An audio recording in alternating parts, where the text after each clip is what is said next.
Hello everybody and welcome to this video. Today we are going to be looking at problem number 15 of quest number 2. Problem 15 of quest 2.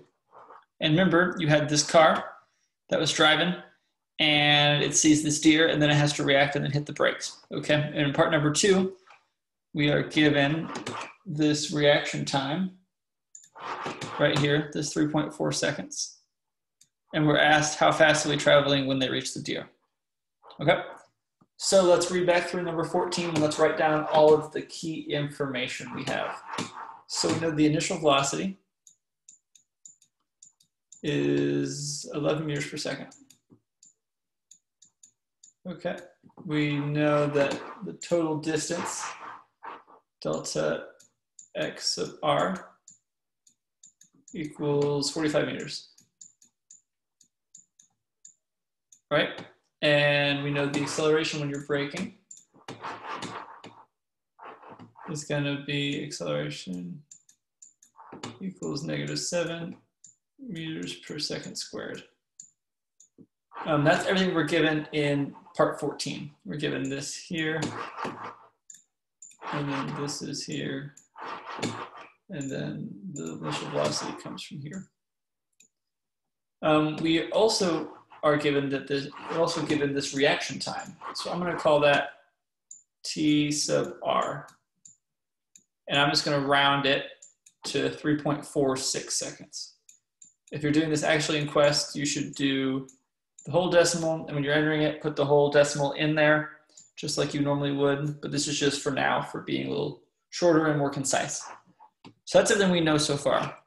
And I just want to clarify, this initial velocity happens right here when this car is first starting to react, and it's also the initial velocity when it starts to brake. So nothing changes during that reaction distance. That signal has not been sent from your eyes through your brain to your foot yet. You're still traveling at that same initial velocity. And we are asked to find this final velocity over here at the deer. That's the question. What's the final velocity? How fast do they hit this deer? Which is so sad, but that's the problem we're working with. Okay, so the first thing we need to do is we need to figure out how far does it take for him to brake, okay? And since we're going at a constant speed, there's no acceleration, we know that this velocity, we can say equals the displacement, delta x, over the change in time, delta t. In this case, we can even simplify that more. We know that is delta xr. That's what we've called the displacement. And the time is the reaction time, so that's going to be T sub r. So from here, we can rearrange this equation, just like a literal equation. We can rearrange it, and we can say that delta x sub r equals the velocity times T sub r. And that ends up being 11 meters per second times 3.46 seconds, which gives us, let me get my calculator, 38.06 meters. And sure enough, the units do work out, that is meters. So now we know that delta x of r is this 38 meters, okay? So now the question becomes, what does that mean that your braking distance is? And if we look at this picture up here, we can see that our braking distance, delta x sub b, is the total distance, delta x sub r, minus the stopping distance, minus this delta x. Oh, I miswrote something, that's my bad. Go back and fix this. This should be delta x sub t. That's our total. That's my bad. This should be delta x total. And this should be x total minus delta x sub r, which in this case equals 45 meters minus that 38.06 meters. Minus 38.06 meters that means that we know, therefore, delta x sub b must therefore be, calculator, 6.94 meters. Okay, so now I know this braking distance. And now comes the question of what is this final velocity?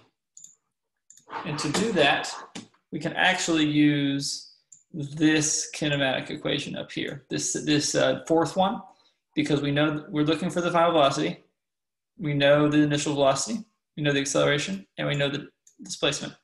So we can use this equation up here, the second to last one.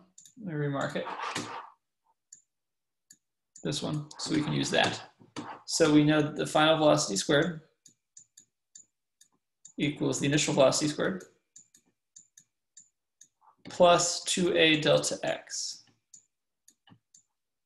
Okay, and we can simplify that by taking the square root of both sides. Since we're just trying to solve for the final velocity, we don't need the final velocity squared. You can say this equals the square root of the initial velocity squared plus 2a delta x.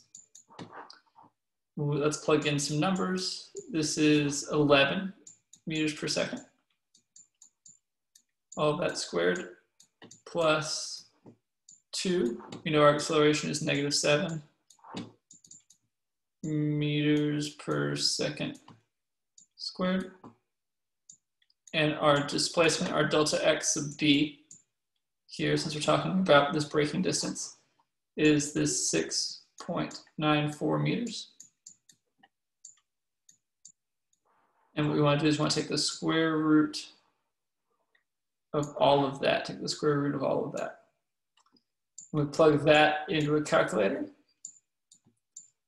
Give me a second. Let's see what we get. We get the square root of 11 squared plus 2 times -7 times 6.94. We get 4.88 meters per second. 4.88 meters per second. And that is our final answer. And sure enough, you can check the units on this. This will be, let me do a new color. Let me do green. This part will be meters squared over second squared. Plus, this will be meters over second squared times meters. Let me take the whole square root of that. You get the square root of meters squared over second squared, which is just meters per second. So everything works out. And that's just the way to double check that you're doing these equations right, is if you keep your units with you and you double check everything at the end. But there you have it. That is how you do number 15 of Quest homework number 2. It's kind of the same as 14, it's just moving in the opposite direction. So I hope this helps. There you go.